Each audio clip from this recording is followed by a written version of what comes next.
Hello, I'm Kitsune Curator, and welcome to the Card Design of Artifact Part 2. How far does Modify go? This is going to be the first of many episodes of Keyword Introspection, where we choose a keyword, try to find the limits of what Valve intends to do with it, and dissect the grammar to see what they're trying to think is the most important part of this keyword. We are doing this to see what sort of cards they'll be making in the future with this keyword, as well as to understand how it plays into the bigger part of Artifact as a whole. We're going to start with the keyword Modify. Modify is a simple keyword, which means it makes a permanent change to a card. Currently, we haven't seen any ways to remove modifications from cards themselves. This means that when you modify a hero with +2 attack, and that hero dies, when it gets resummoned and you get to choose which lane it's going to go in, it's going to continue having that +2 attack. This means that modifications can be used for a long-term game plan and to make big heroes that you're unable to be dealt with by your opponent. However, modifications are not just limited to heroes. We've seen modifications affect equipment, units, and other things as well, and that's what we're going to be diving into in this keyword introspection. This is Savage Wolf, Lycan Signature Spell. It is a 4-mana minion with the stats 3/0/3 with the text Modify, Savage Wolf with +1 attack and +2 health after the combat phase. As we stated in the first video, there are 4 key parts to a card. The verb, the target, the conditional, and the effect. And verb will always come first because that gives the clearest definition of what's going on with this card. We know we are going to modify something. Now here's where it gets interesting. After the verb, Valve thinks the most important term afterwards is the noun. Note how it says Modify Savage Wolf. The reason the target is chosen after the effect is because you care more about what you are modifying than how much you are modifying it with. This contrasts with a verb such as deal, where how much damage dominates over what the target actually is. This is the reasoning why we go verb, target, effect for the verb modify. Now, this means the least important part for the verb modify is the part that is the conditional. This is for 2 reasons. The first is that all other parts are more important. You care more about what you're modifying and by how much over when it's actually going to be modified. But secondarily, and more importantly, the conditional doesn't need to be there to make a complete sentence with modify. For example, there are spells that say modify a hero with +1 attack and +1 armor, and that has no conditional whatsoever. This is why the conditional is at the very end for a modify sentence. Now, just to give you an example of how different wordings can affect how a card feels, I'm going to switch these wordings around for you. Now, the original is Modify Savage Wolf with +1 attack and +2 health after the combat phase. Now listen to these other ones and how they are processed and see how much different they do sound to you. Modify +1 attack and +2 health to Savage Wolf after the combat phase. Or Modify Savage Wolf after the combat phase with +1 attack and +2 health. And something more nonsensical, modify after the combat phase with +1 attack and +2 health to Savage Wolf.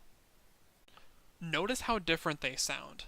When you change the order of the words, it changes what you're focused on the card, which is why Valve has chosen to do it this way for modify. Now note, all verbs are not going to be like this, like I said earlier with a deal, and there are some that even leave out some of the other parts entirely. Now, let's take a look at other modify cards to see how far Valve is pushing this keyword. This is Mist of Avernus, which reads, Modify allies with +1 attack before the action phase. Now, Mist of Avernus shows us a few cool things. The first is that it shows that modify can be part of improvement cards, but that comes with a condition on them. This is because if this card just said modify allies with +1 attack, it would be nonsensical because modify is a permanent change, but there are cards that destroy improvements, which means that if there was no before the action phase, it would be phrased differently, such as Assault Ladders, which says allies deal +2 damage when attacking a tower. These are more of a constant effect, so if we are going to have modify on an improvement, there needs to be a condition attached to it. The second cool thing about Mist of Avernus is that it shows you can modify multiple targets. This is important to note because when we go through other types of verbs, we are going to notice either a lack of targets or a very restricted notion of targets, which is why it's important to note now that modify can have as many targets as we want. Now this is Divine Purpose, a 7-mana spell that reads, modify a unit with damage immunity. Now, the important part about Divine Purpose for this video is that you can modify with a keyword, such as damage immunity. This means that when more keywords are created, we can modify units with them. Now let's talk about Mercenary Exiles, a 3-mana minion with a stat line 2/1/4. It has an activated ability for 2 mana which reads, spend all of your gold. Modify Mercenary Exiles with +X attack and +X health, where X is the half of the gold spent. What Mercenary Exiles brings to the discussion on modify is that modify can be varied by other factors, such as how much gold is being spent when you activate the ability. Because when you spend 10 gold, the attack and health are going to get modified by 5, but if you spend 0 gold, all you've done is waste 2 mana and passed priority for the turn. Now, we only have 2 cards left. The second to last card we're going to talk about in this video is Time of Triumph. It's an 8-mana spell which reads, modify allied heroes with +4 attack, +4 armor, +4 health, +4 cleave, +4 retaliate, and +4 siege. If you remember from an earlier video, when I talked about Apotheosis Blade, I said that the card doesn't take any shortcuts when using the verb. Now we see a stark contrast with Time of Triumph, where it is combining more than 5 modifies, but it's just using a comma-delimited list. We are going to look later about when they use the word and when they decide to make them separate keywords. Spoiler alert, there is no consistency. This is the final card we shall talk about during this video, and it's an item called Stonehall Plate. It reads, equipped hero has +1 armor. Modify Stonehall Plate with equipped hero has +1 armor after the combat phase. Stonehall Plate shows us 2 things. The first is it shows that you can have items with the word modify and you can modify items. So we've seen improvements with modify and items with modify. But much more importantly, Stonehall Plate shows us that we can use quotations and put an entire sentence within a modify script. Because when you look at the second sentence of this card, it says modify Stonehall Plate with, quote, equipped hero has +1 armor, end quote, after the combat phase. This means we can make very complex effects to the things we're modifying to.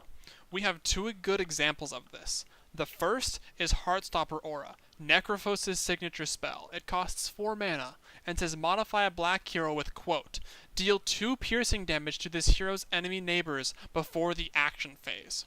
The second example is All-Seeing One's Favor, Omni Knight's signature spell that costs 4 mana and reads modify a green hero with allies have +2 regeneration. This means the complexity that a modify card can have is essentially undefined, because we can continue to have quotes and within quotes within quotes. Imagine a card that they'll never print, but imagine a card that says modify green heroes with modify their allies with, quote, modify them with +3 attack. Now I know this is very complex and confusing to new players, so it will probably never get printed to that effect, but it means the possibility is still there within the grammar, which I find pretty fascinating. This concludes the second episode of the card design of Artifact. If you'd like to see more content, then please subscribe. And, more importantly, if you have any questions, comments, concerns, things you want to be improved, or things you want me to discuss, please leave a comment. I'd like to improve and I'd like to make content that people would enjoy listening to. This is why I want to create this content in the first place, and the reason why I've started making these videos. The next episode is going to be the inconsistency of the 3 if cards we've seen so far, and how we can solve the fact that they don't start with a verb. Thank you.